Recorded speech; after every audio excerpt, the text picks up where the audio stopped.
So I'm guessing there comes a point in time in at least some directors' careers where essentially they make some bangers, make some hits, and people are starting to praise them, and then all of a sudden they just get too big for their britches and decide to come out with some complete BS. I'm talking about Ari Aster as far as Beau is Afraid. I'm talking about Yorgos Lanthimos as far as Kinds of Kindness. Now I'm talking about Francis Ford Coppola, who has released Megalopolis. And, I mean, we should have known from that stupid-ass title how bad this movie was going to be. But look, let's just get on to the review. Because I know people got their mixed feelings, but it ain't nothing mixed here. This is some bullshit. This movie stinks. This is Megalopolis.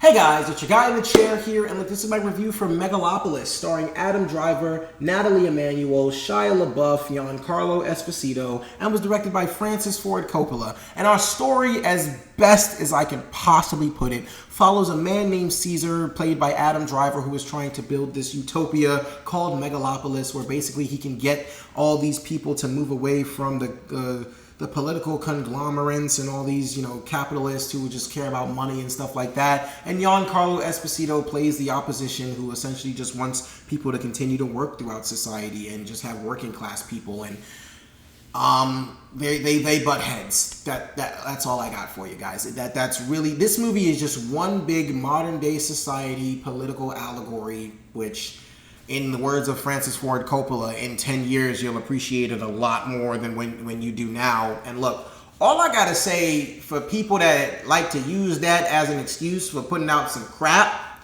stop.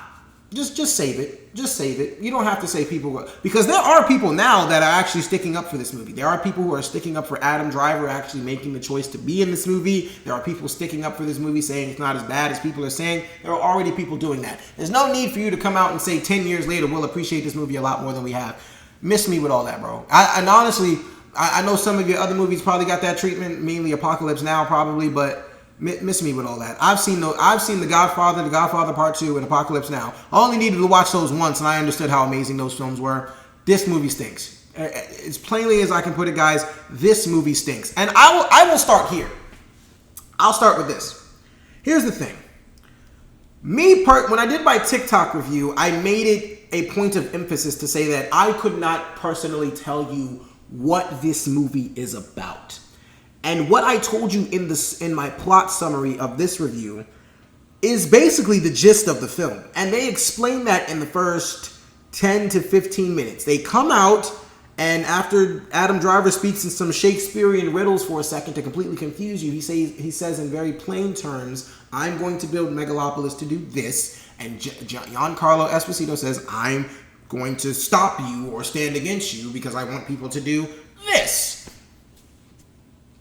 That happens in the first 10 to 15 minutes. There's 2 hours. There was another 2 hours after that moment. That is the most dry, dull, boring, lifeless, pointless, stupid experience in a movie theater I have truly ever had. Guys, there is not a single thing I liked about this movie. And I will say this. Adam Driver did a very good job. He was given completely crappy material, complete just BS, but he did a damn good job with it. Adam Driver is a very good actor. Now, I'm not going to sit here and take time to figure out why he's choosing to do these projects, because looking at the directors he's choosing to work with, he's clearly filling out some sort of lifelong dream that he's getting to work with absolute legends in the filmmaking industry. Now, I'll say this. House of Gucci, I didn't hate that much. I truly thought that was a decent film. I understand other people have their issues with it, maybe because of Jared Leto, but it's not that bad of a movie personally. The Last Duel, everybody slept on. The Last Duel is fucking incredible. Everybody slept on that movie, and it's amazing. Ferrari, I thought Ferrari stunk. I thought Ferrari was so boring, and Penelope Cruz was the only great thing about that movie whatsoever. I thought Penelope Cruz was astounding, but I thought Ferrari was just ridiculously boring. 6'5" is trash. And here we are with Megalopolis. Megalopolis literally had an entire scandal when they released a trailer with all fake quotes about Francis Ford Coppola's previous movies, basically they were trying to say that, you know, when those movies first came out, people didn't appreciate them. People didn't like them. People were saying these movies aren't good. These movies aren't going to hold up. These movies are this. These movies are that. They made an entire fake campaign surrounded around that. And then they got caught. So what makes you think I'm going to sit here and listen to you saying, the director, Francis Ford Coppola, what makes you think I'm going to sit here to you saying you'll appreciate this in 10 years when you made an entire fake campaign to make me think that that was going to be the case? No, Megalopolis stinks. I lie to you not. I honestly have to apologize. No, actually, I have to apologize to this film because Joker is more pointless than this thing here. So I have to apologize to this movie because it's not as pointless as Joker. There is a point and there is a purpose to the movie. My issue is, for every idea that is presented in this film, the execution of that idea is boring as hell and it is truly just not interesting whatsoever. Here's the thing. I don't hate this movie, but the thing about you having to hate something means you had to care enough to hate it. You have to have some sort of care in you enough to truly hate this movie. I don't hate this movie. I never cared about it. I never cared about a single character. I never cared about a single relationship. I never cared about a single plot point. There was nothing keeping my attention on this movie whatsoever. I mean, please help me in the comments because for whatever reason, I still don't understand why this dude had time powers. That was a big issue I had about this movie. It literally just presents itself as a complicated ass fable, and it never really gives you like what the rules and the lore is to this new Rome world. It never really like paints the picture of how this world works. There are just statues that can move. This guy Adam Driver has the ability to stop time. Natalie Emmanuel, for whatever reason, can see when he's stopping time. And the reason for it, to my friend's explanation, was love. It's just, this movie doesn't make any sense. I understand what the point was, or as far as like what they were trying to do, what they were going for, because the allegories are all over in this movie.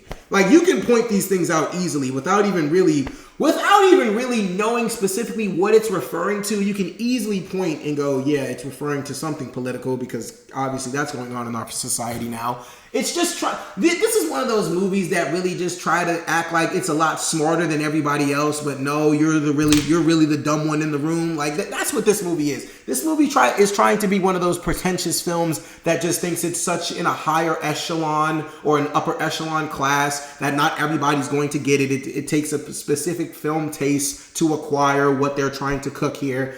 Save all that BS because that's not what this is. This movie is pretentious as fuck, but it's a bunch of bullshit. Truly. One thing I do have to also point out about this movie that I absolutely despised, and yes, I guess I did care enough to actually despise this, but this was the only thing. Natalie Emmanuel and Adam Driver's chemistry in this movie was atrocious.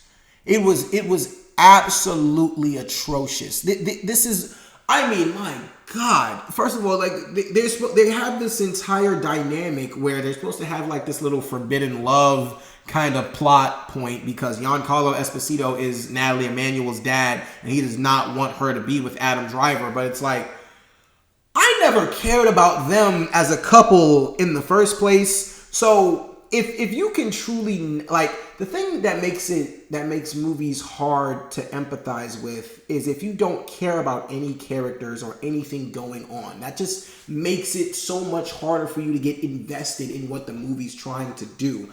I never cared. And watching Natalie Emmanuel and Adam Driver's love interest play out just really started to frustrate me at some point because it's just like, how can you be so bad at being in love? Like, really, how could it be that bad? Now, the performances in this movie are all over the place, truly.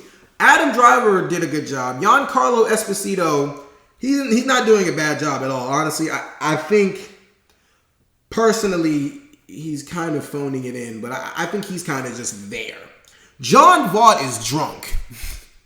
John Vaught is drunk throughout this entire movie, and you can't tell me otherwise. I think he showed up to set every day just pissed drunk and yelled whatever his lines were, because that was the representation I got from this movie. Shia LaBeouf. I think Shia LaBeouf did what Shia LaBeouf normally does, and he over-understood the assignment. He took his character and went way over there. He was starring in a whole nother different movie.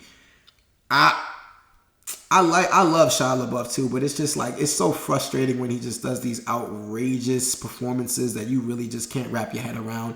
This was one of those where I'm just like, why did you do this? Aubrey Plaza, well, she was okay. Aubrey Plaza is amazing, but she was just okay in this movie. She was kind of being wacky as well. But I think that's what this movie was trying to go for with some characters, just have people be completely just ridiculous. Chloe Fineman, who's on SNL, she is way more talented than what you guys depicted in this film. They gave her the shittiest dialogue I think I've ever seen a character have all year. Chloe Fineman literally said nothing but the dumbest, most frustrating, head-scratching things I have heard all year. Oh my God, this thing.